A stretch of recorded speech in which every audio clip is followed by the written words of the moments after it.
I just won a lifetime supply of paperclips. It ruined my life. The one thing I could probably live without, and I won the grand prize. I enter a lot of competitions like these. The only other times I had won something was £5 off at a local restaurant and a raffle at a Christmas fair. I won a life-size chocolate Santa for that raffle. It was actually really nice, high-quality chocolate. I don't remember entering this paperclip competition, but me and my friends do dumb things when we're drunk sometimes. Entering a stupid competition didn't seem out of the realm of possibilities. It started when I received a single envelope, full of paperclips. There were easily 100 at least. Probably more. You can imagine my confusion when I opened this first one. No letter inside, only paperclips. Red, green, blue, yellow, pink, black, white. It almost looked like something you'd sprinkle onto a cake as they poured down to my feet, pitter-pattering on the wooden hall floor. I rolled my eyes and cleaned up. I figured an office had put the wrong address for a supply delivery. One shipment of 100 paperclips is odd. But two. That's where I got suspicious. The second day had me question whether this was some form of prank. I was smarter this time though. I recognized the weight and feel of the envelope. I recognized the outline of paperclips as I held it up to the light. I didn't let them spill out at my feet, although my curiosity still had me open it to peek inside. You'd do the same. Is it really just paperclips? Yes. Yes it is. By the fifth day, I had stopped opening it. I'd just briefly hold it up to the light to confirm the outline looked like paperclips, and then I'd toss it. I don't remember why I checked my spam folder in my emails, but when I took a look, I immediately saw it. The cheesy headline stood out. Clip Pity Clop, you've won the lifetime paperclip jackpot. The only interesting thing that this email gave me was a company name, Clipogenics. I promptly sent an email back asking that my prize be transferred to someone else. My exact words were someone more in need of paperclips, although thinking about it, I'm not sure who that could possibly apply to. Spoiler alert, they did not reply and the envelopes kept on coming. 2 weeks went by. I was still receiving paperclips. 6 weeks went by. Nothing changed. A few weeks ago was the 3-month mark. Over 90 days of paperclips. Yes, I had considered selling them, but I really don't know how much money I could make. Also, yes, they even arrived on Sundays. I could not understand who was delivering these. I never caught them, although I assumed the person posting them had no association with the company themselves, so talking to them is never something I attempted. Around that 3-month mark, I was going through my normal daily routine. Make a cup of coffee, pick up the envelope from the hallway floor, hold it up against a light, and toss it in the bin. Only this time, the light revealed the outline of one single paperclip and something else. I have to admit, deep down, part of me was almost excited. A real-life plot twist? Something to spice up an otherwise mundane part of my day. Curveballs are usually exciting to me, and this was no exception. I reached inside, pulling the mystery object out. What could they possibly have sent me? A severed finger. A dry, almost slightly green severed finger. I'm not sure which happened first. My scream, or dropping the finger to the floor. I noticed only then that the paperclip was lodged under the fingernail, piercing right through the flesh. It was golden this time, a color I had not been sent before.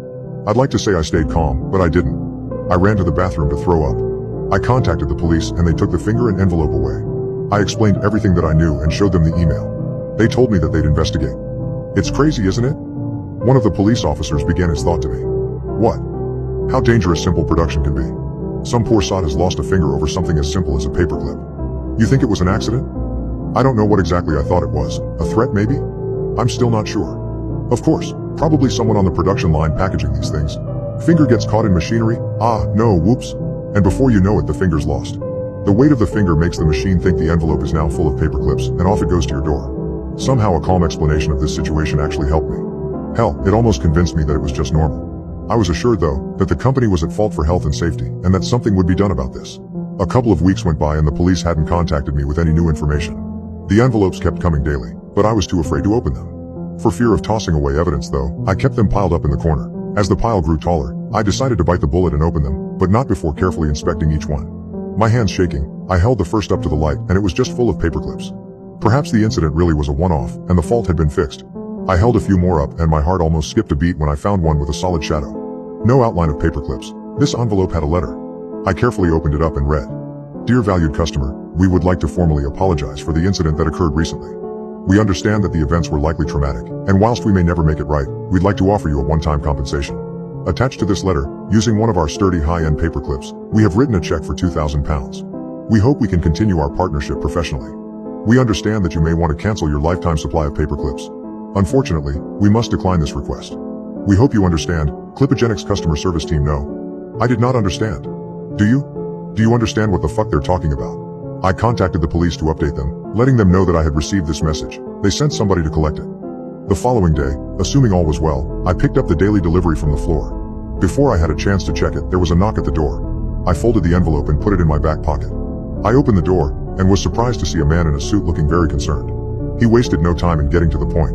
"Hello, we're relocating you. Pack your things and tell nobody. We have a temporary hotel booked for you." My lack of response showed that I had many questions. "Look, it's just precautionary. We can't find any evidence of clipogenics ever existing, and what?"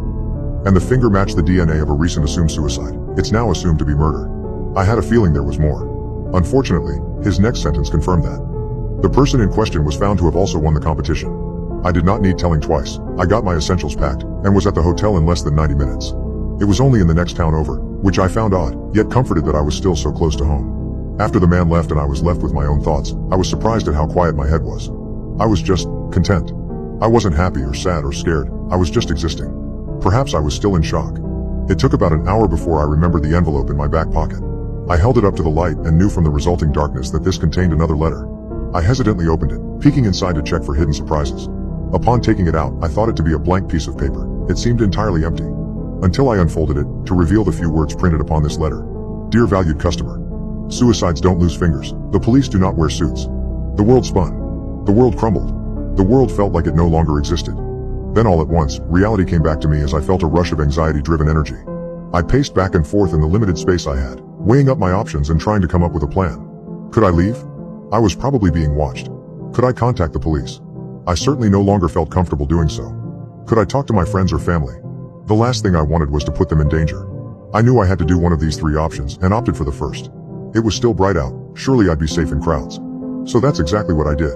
I stuck to busy areas and traveled across the country, using as many different types of public transportation as I could. I didn't stop until night fell. I booked a new hotel under a fake name and paid in cash. I rested surprisingly well that night.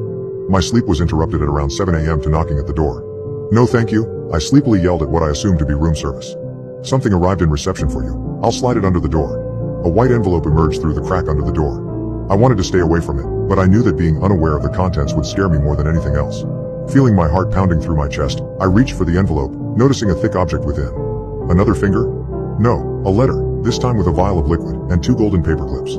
"Dear valued customer, we're glad you're settling in well to your new surroundings. Sorry for the little show. We needed to assure that you'd get as far away from your hometown as possible. Your true prize isn't the paperclips. That would be mundane. Your true prize is immortality. Paperclips are beautiful, aren't they? Connecting paper to paper, as the universe connects life to life. And as the flow of life continues, it has connected us to you.